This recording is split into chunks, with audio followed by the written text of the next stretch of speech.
আজকের এই ভিডিওতে আমি তোমাদের সাথে একটা স্টোরি শেয়ার করতে চলেছি। একটি গ্রামে একজন লোক থাকতো। সে খুব নিঃসঙ্গতায় ভুগতো। তার মনে হতো যে তার পরিবার পরিজন বা আত্মীয় স্বজন বন্ধু বান্ধব কেউই তার নিজের না। সবাই নিজের দরকারে তার কাছে আসে, আবার দরকার ফুরিয়ে গেলেই তারা চলে যায়, তাকে ভুলে যায়। তার দরকারে বা তার মনের দুঃখ বা সুখ শেয়ার করার জন্য তার আশেপাশে কাউকে পেত না। সে খুব নিঃসঙ্গতায় ভুগতে ভুগতে একদিন সে ঠিক করলো যে সে এই সংসার জীবন থেকে চলে যাবে, তার আর কাউকে দরকার নেই। কারণ তার দরকারে তো কেউ নেই। সে সবার দরকারে বিপদে ঝাঁপিয়ে পড়ে, কিন্তু সে এত নিঃসঙ্গতাতেও জেনেও কেউ তার পাশে এসে দাঁড়াচ্ছে না। তখন সে চলতে থাকে গ্রামের রাস্তা দিয়ে, যেতে যেতে দেখে পাশে একটি আশ্রম। আর সেই আশ্রমে একজন গুরু তার শিষ্যদের সেখানে ধ্যান করাচ্ছে। আর এই ধ্যান করতে দেখে সে সেখানে দাঁড়িয়ে পড়ে। আর ধ্যান শেষে তিনি এটা লক্ষ্য করেন, একজন শিষ্য সেই গুরুর কাছে যান, গিয়ে জিজ্ঞাসা করেন যে হে গুরু, আমরা যে ধ্যান করি এই ধ্যানের মানে কি, বা ধ্যান করে আমরা কি পেতে চাই? তখন গুরু বলেন, এই ধ্যানের আমাদের উদ্দেশ্য হলো একা হওয়া। আমরা যদি ধ্যান করে একা হতে পারি তাহলেই আমরা জীবনের পরম যে সত্য সেটাকে লাভ করতে পারবো। তখন সে বাইরে দাঁড়িয়ে থাকা লোকটি কথাটি শুনে হাসেন।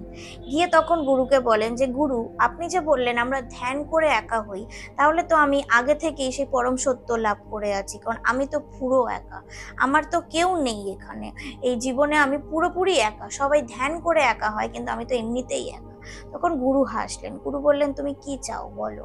তখন সেই লোকটি বললেন, গুরু, আমি আপনার শিষ্য হতে চাই, আমাকে দয়া করে আপনার শিষ্য বানান। আমি এই আশ্রমে থাকতে চাই, কারণ আমার পরিবার পরিজন কেউ নেই, আমি পুরোপুরি একা এই সংসারে। তখন গুরু বললেন যে আমি তোমাকে প্রথমেই আমার শিষ্য করতে পারবো না, তোমাকে আমি 1 মাসের একটা সময়সীমা দিচ্ছি। তুমি 1 মাস আমার এই আশ্রমেই থাকবে। এই আশ্রমে থেকে তুমি 1 মাস ধ্যান করার অভ্যেস করবে।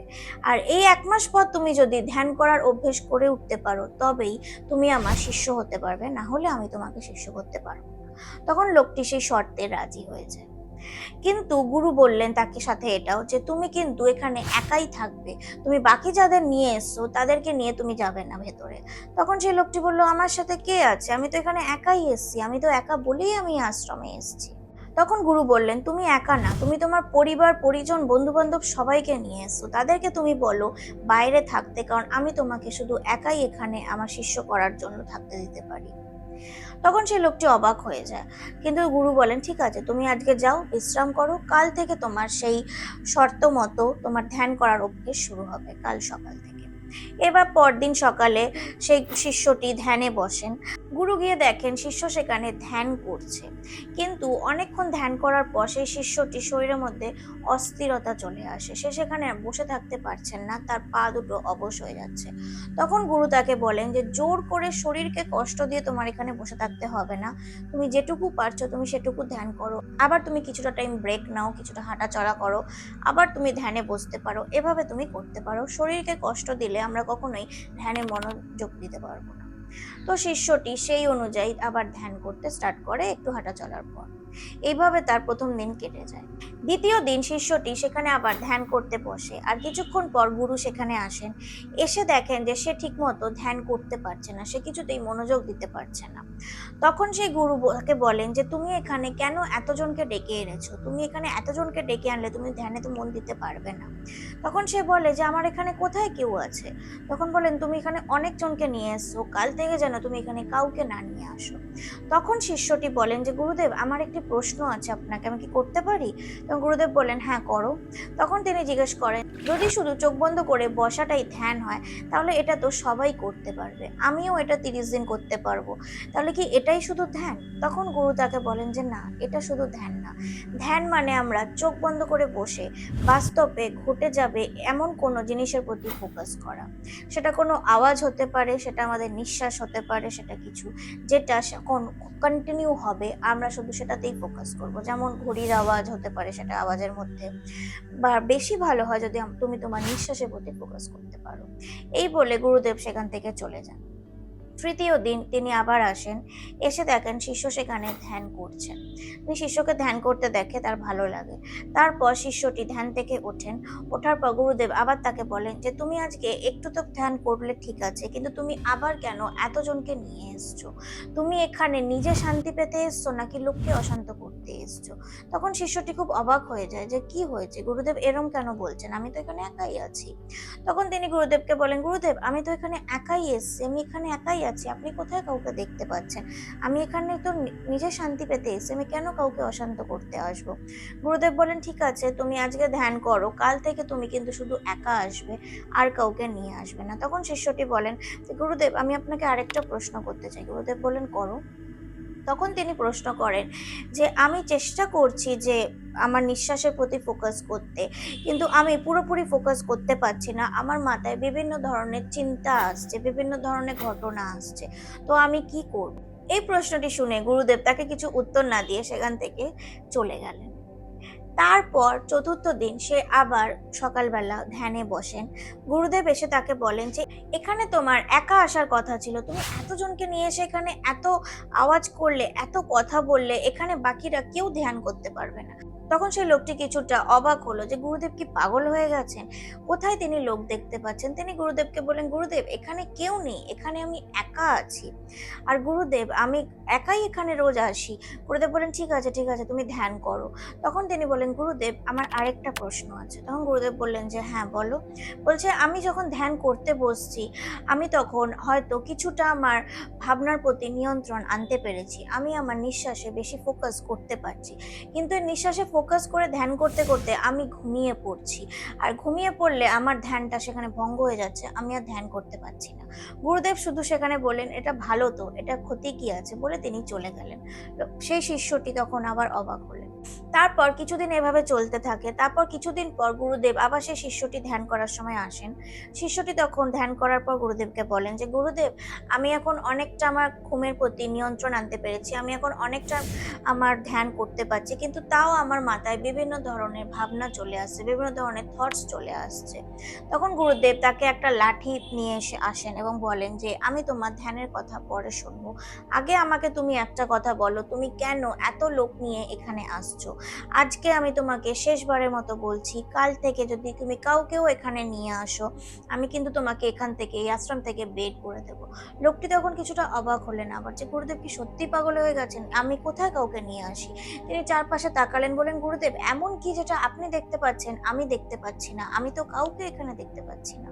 গুরুদেব তখন বললেন যে তুমি আমার সামনে ধ্যানে বসো, ধ্যানে বসে তুমি যা যা তোমার ধ্যানে দেখতে পাচ্ছ সেগুলো সব আমাকে বলতে থাকো। তখন সেই লোকটি ধ্যানে বসেন। ধ্যানে বসে তিনি গুরুদেবকে এক এক করে বলতে থাকেন যে আমার বাবা খুব ধারে জর্জরিত হয়ে আছেন, আমার মা তার শরীর খুব খারাপ, তাকে হসপিটাল নিয়ে যেতে হবে, কিন্তু আমার বড় ভাই সে তার ম্যারিড লাইফে হ্যাপি না, তার জন্য সে মাকেও সময় দিতে পারছে না, মাকে হসপিটাল নিয়ে যেতে পারছে না। আমার প্রেমিকা সে আমাকে চাপ দিচ্ছে যে আমি তাকে বিয়ে করব কিনা, নাহলে সে অন্য জায়গায় বিয়ে করে নেবে। এসব বলতে বলতে তিনি কিছুক্ষণের জন্য চুপ হন। তারপর তিনি আবার ধীরে ধীরে বলতে থাকেন যে আমি আস্তে আস্তে দেখতে পাচ্ছি যে আমার বাবা ধীরে ধীরে তার সব ধার শোধ করতে পেরেছেন এবং আমার মাকে ঠিকঠাক চিকিৎসা করিয়ে অনেকটা সুস্থ করেছেন। আমার বড় ভাইয়ের ম্যারিড লাইফও অনেকটা এখন ঠিক আছে, আর আমার প্রেমিকাও এখন আমাকে টাইম দিচ্ছে বা সময় দিচ্ছে আমার কেরিয়ার করার জন্য। এই বলতে থাকেন তিনি। তারপর গুরুদেব বলেন, তুমি এবার আরো ভালো করে দেখো, তুমি আরো কি দেখতে পাচ্ছ। তিনি আরো কিছুক্ষণ দেখেন, তারপর তিনি বলেন যে গুরুদেব ওখানে কিছু লোক আছে যারা আমাকে মারতে চায়। তারপর বলেন গুরুদেব সেখানে একজন কেউ আছে যে আমাকে মেরেই ফেলবে। তারপর বলেন যে গুরুদেব এটা তো আপনি, আপনি তো আমাকে মেরে ফেলতে এসেছেন এখানে, কিন্তু কেন? তারপর তিনি ধীরে ধীরে নিজের পুরো ব্যাপারটা বুঝতে পারেন। তিনি চোখ খুলে বলেন যে গুরুদেব আমি এতদিন পর বুঝতে পেরেছি আপনি কাদের কথা বলছিলেন, কাদের আপনি দেখতে পাচ্ছিলেন, কাদের আপনি আওয়াজ শুনতে পাচ্ছিলেন। এরা আজ সবাই আমার মাইন্ডে ছিল, আমি যখনই ধ্যান করতে বসতাম এরা সবাই আমার মাইন্ডে আসছিল। আমি হয়তো ফিজিক্যালি এই সংসারে একা হয়ে পড়েছিলাম, আমার আশেপাশে কোনো মানুষ ছিল না, কিন্তু আমার মাইন্ডে সবসময় প্রচুর লোকের ভিড় থাকছিল, তাই আমি ধ্যানে মন দিতে পারছিলাম না। গুরুদেব বললেন একদমই তাই।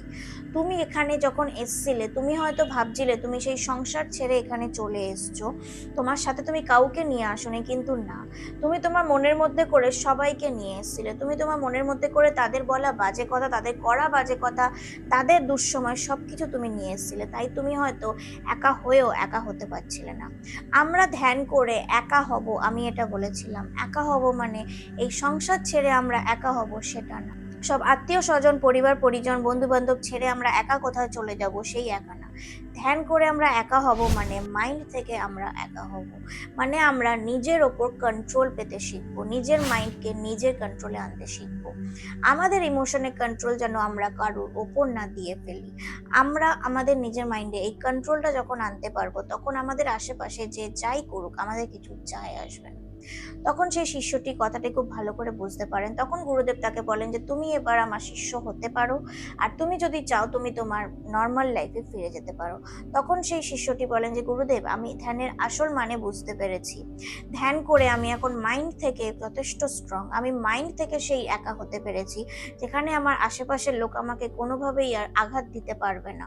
আমি এখন নিজেই নিজের জন্য যথেষ্ট, তো আমি আবার আমার সংসার জীবনে ফিরে যেতে চাই। তো এই গল্পটা থেকে আমরা বুঝতে পারি যে আমাদের মেডিটেশন করে এটা নয় যে আমরা স্পিরিচুয়াল লাইফে গিয়ে মেডিটেশন করে আমরা আমাদের সব ম্যাটেরিয়াল ওয়ার্ল্ড ছেড়ে চলে যাব। স্পিরিচুয়ালিটি বা মেডিটেশন করে আমরা মাইন্ডে কন্ট্রোল আনতে শিখবো। আমরা কি করি, আমাদের মাইন্ডের যে কন্ট্রোল বা আমাদের ইমোশনের যে কন্ট্রোল সেটা আমাদের আশপাশের সব লোকদের দিয়ে দিই, আর তারা যেরকম ভাবে রিমোট চালায় আমরা সেভাবে ইমোশনালি ডাইভার্ট হই। এই জিনিসটা আমরা মেডিটেশনের দ্বারা ঠিক করব। আর নিজের মাইন্ড যখন নিজের হবে, আমার একার হবে, তখন আমি একা ভালো থাকতে শিখবো। আমি লোকের থেকে এক্সপেক্ট কম করব, আর এক্সপেকটেশন যখন কমে যাবে আমি নিজেকে নিয়ে হ্যাপি থাকতে শিখবো। কেমন লাগলো আজকের এই স্টোরিটা আমাকে জানিও। আমি অন্বেষা, আমি একজন মেন্টালিস্ট এবং ক্লিনিক্যাল হিপনোথেরাপিস্ট। চ্যানেলটা সাবস্ক্রাইব করো, ভিডিওটা লাইক করো। দেখা হচ্ছে পরের ভিডিও।